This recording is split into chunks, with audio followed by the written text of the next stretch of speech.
Salam jumpa dan jumpa lagi, saudara-saudara yang sudah terbiasa menerima berkat dari HKBP Setia Mekar dan juga yang baru menikmati berkat Tuhan melalui channel YouTube Renungan Harian HKBP Setia Mekar Resort Setia Mekar, yang dimaksudkan bukan hanya untuk seresort saja, tetapi untuk semua. Kiranya seluruh warga jemaat setiap hari memperlihatkan ucapan syukur kepada Tuhan melalui wajah yang ceria dan hati yang penuh sukacita dan selalu bersyukur di dalam Tuhan. Jangan lupa, kabar-kabarilah sukacita dan kalau ada pergumulan, sehingga kita bisa berdoa bersama, karena di dalam kebersamaan kita, Tuhan hadir dan Tuhan bersama dengan kita. Shalom, senang sekali bertemu dengan saudara dalam renungan harian kita saat ini. Sebelum mendengarkan firman Tuhan, kita berdoa. Damai sejahtera Allah yang melampaui segala akal, kiranya memenuhi hati dan pikiranmu dalam Kristus Yesus Tuhan kita. Amin. Kita akan mendengarkan firman Tuhan yang akan dibacakan oleh naposo kita.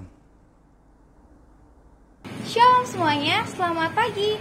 Ayat pada hari ini terambil dari Maleakhi 3 ayat 1, demikian bunyinya. Lihat, aku menyuruh utusanku supaya ia mempersiapkan jalan di hadapanku. Dengan mendadak, Tuhan yang kamu cari itu akan masuk ke baitnya. Malaikat perjanjian yang kamu kehendaki itu, sesungguhnya ia datang, firman Tuhan semesta alam. Demikian firman Tuhan pada hari ini, kiranya firman Tuhan dapat menyertai kita semua. Shalom.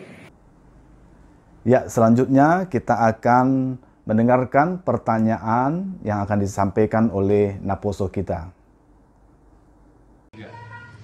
Terima kasih atas firman Tuhan yang disampaikan pada pagi hari ini. Saya punya pertanyaan atas firman Tuhan tersebut.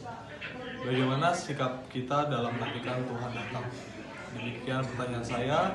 Mohon penjelasannya apa?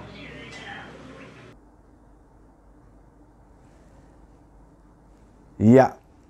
Jadi firman Tuhan hari ini, Bapak Ibu Saudara sekalian, tentang di mana bangsa Israel mengalami satu krisis iman, kebobrokan moral, yang mana pada saat itu betul-betul Tuhan tidak berkenan kepada umat Israel.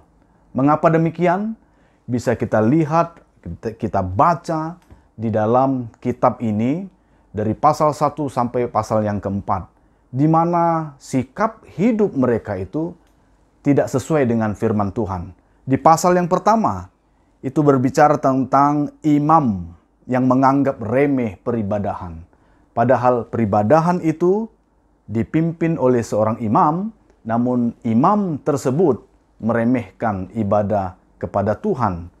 Yang pasal yang kedua, di situ tentang umat Tuhan mencemarkan kekudusan perkawinan, di mana mereka menceraikan istrinya untuk mencari istri yang lain, wanita yang lain di luar orang Yahudi. Nah, ini luar biasa.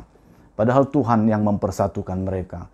Dan bahkan pasal yang ketiga itu berbicara tentang umat Tuhan tidak taat dalam memberikan persepuluhan.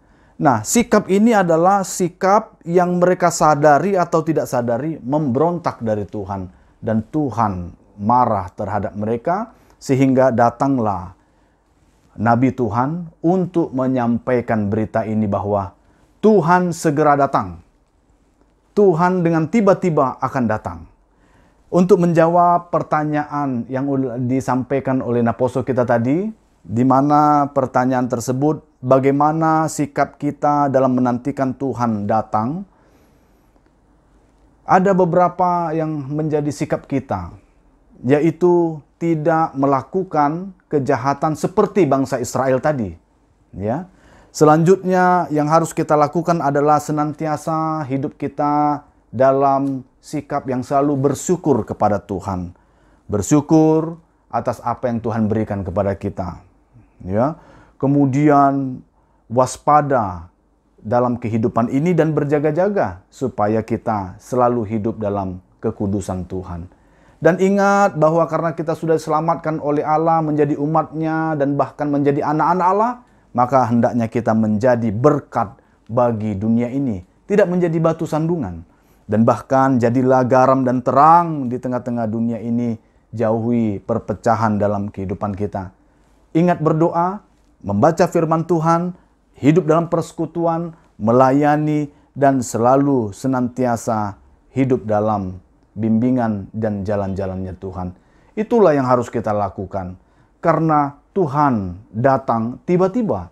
Dia tidak pernah memberitahukan kepada kita kapan saatnya dan di mana.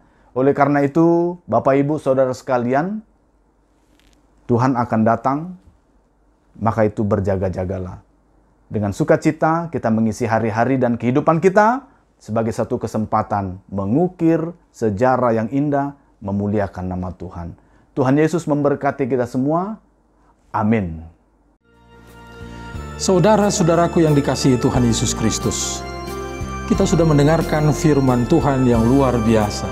Firman Tuhan ingin menjadikan kita menjadi generasi yang handal di dalam zaman kita ini dengan segala tantangannya. Saudara-saudara, generasi handal adalah generasi yang selalu mengandalkan Tuhan. Bersama Tuhan, kita akan mampu memenangkan pergumulan. Bersama Tuhan, kita mampu. Kalau kita mau.